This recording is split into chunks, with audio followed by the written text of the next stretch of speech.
Hey guys, earlier this week Apple hosted its 26th annual Worldwide Developers Conference, and at that event they showcased updates to OS X, iOS and watchOS. In this video we're just going to be taking a quick look at some of the changes that have been brought into the newest release of OS X, which is going to be called El Capitan. So if we just have a look at what's new.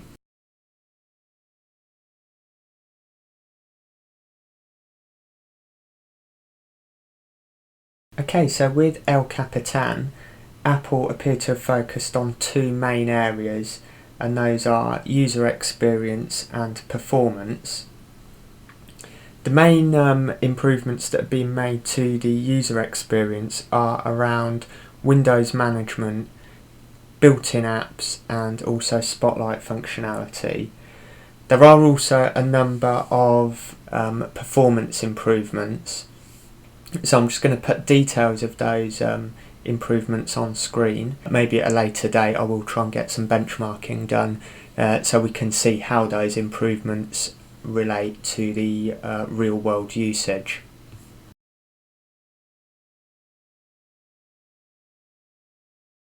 Okay, so next up are some improvements that have been made to window management.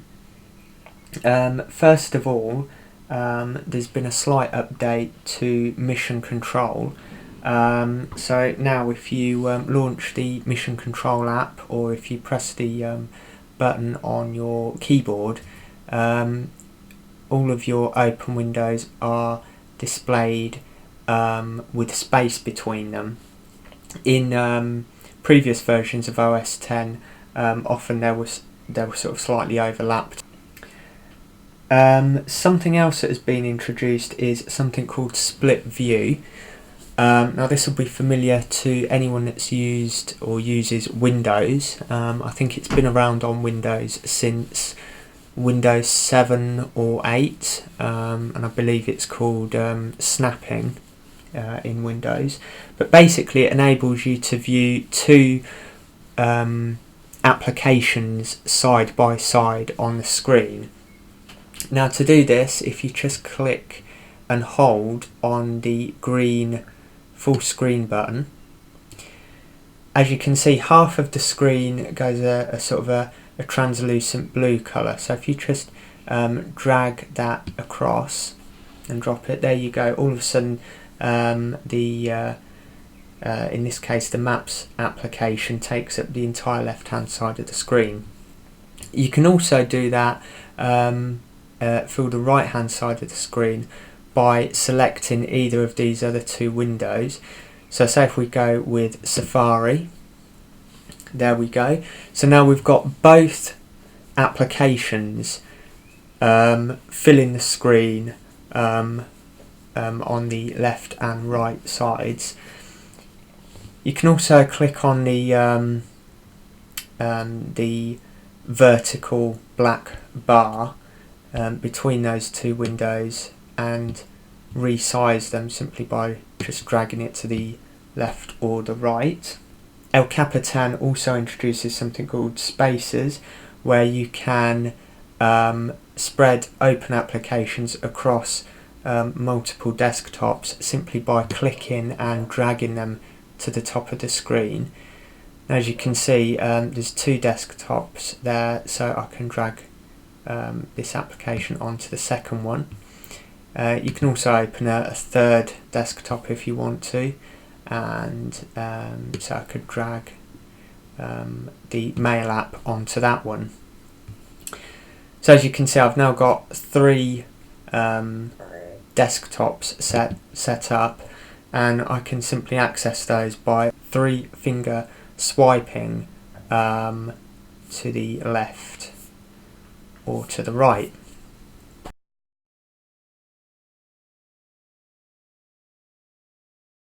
Okay, so next up we're going to take a look at some of the improvements that have been made to some of OS X's built-in apps.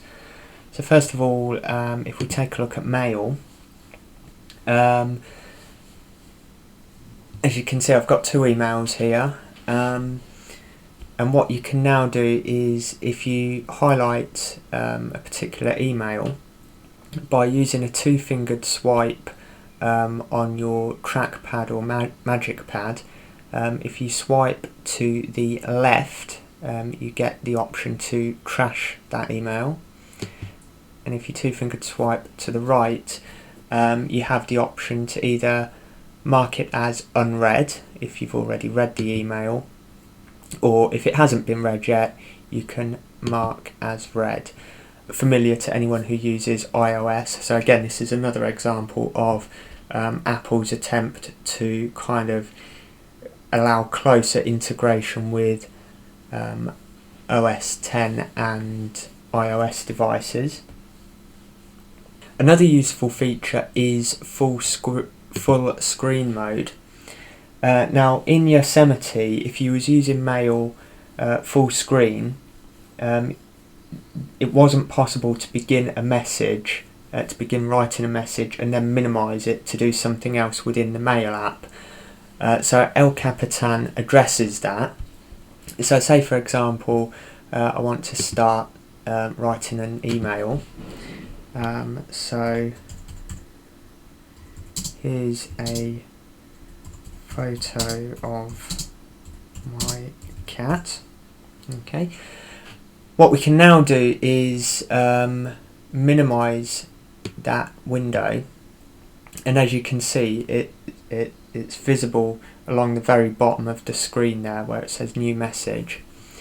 Now say you want it to add a photo or something contained within another email that you've been sent, you can simply select that email, click on the photo and then drag it across and place it onto your newly composed email.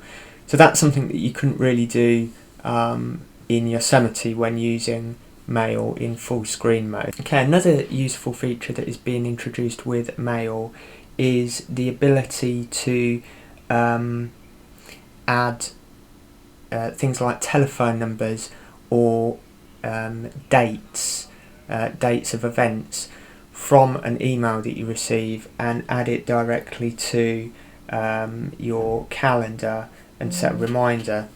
So for example, I'm just going to send an email containing a telephone number. So let's just send that. There we go. So if we click on that to open it, as you can see, it contains a telephone number, so straight away the Mail application has identified that, and as you can see at the top, it says updated contact info found in this email. And what you can actually do, it gives you the option to add that to your contacts list, and it does the same sort of thing if for example there's an invitation to I don't know, an event or something, and the Mail message contains a date, you can add that directly to your calendar from Mail. So that's quite a handy feature.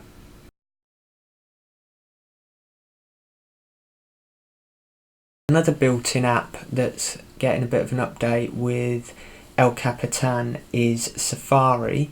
So if we go ahead and launch that, we now have the option of what's called pinned sites. So basically any websites that you visit on a frequent basis can be pinned to the left side of the tab bar. When you do that, the website stays up to date in the background, so it's always has the most current content.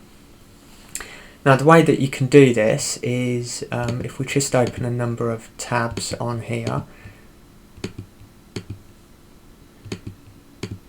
Okay, so as you can see along the top of the along the tab bar, we've got the Apple website, Facebook, Twitter and Bing.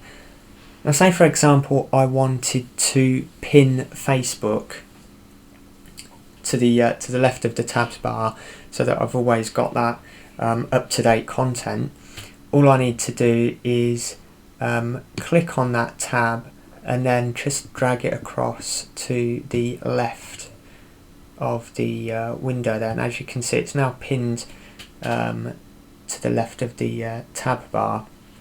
And you can do this with as many sort of websites as you want, so as you can see, and they will always remain there, sort of being updated in the background. Another really useful feature that's been introduced in this version of OS 10 in Safari is the ability to identify and mute the source of audio on a web page.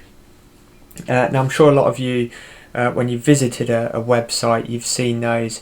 They're usually adverts that tend to start running automatically. So as soon as you launch that web page, there'll be an advert and it will start playing, often with music.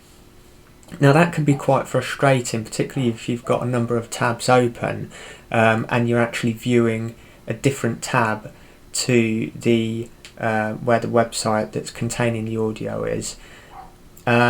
So it can be quite difficult to actually find out where that sound is coming from.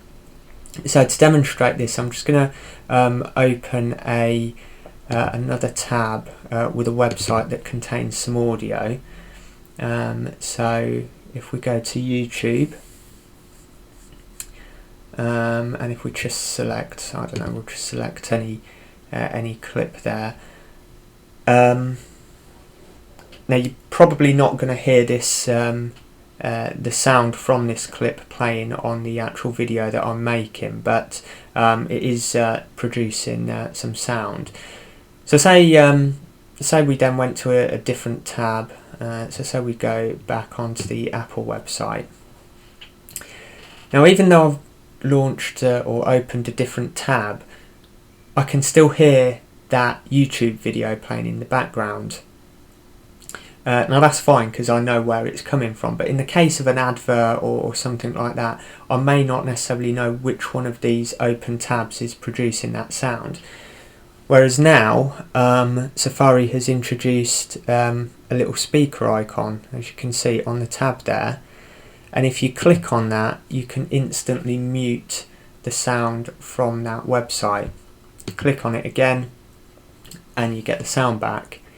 And that speaker icon also appears in the search bar. So again, if you just click on it, you can mute it. If you unclick, you can unmute that. If you click and hold, here you go, you've got the option of muting all tabs. So if there's audio coming from a number of different tabs, you can mute all of those. And it also shows you which tabs are producing that sound. And you can open that there.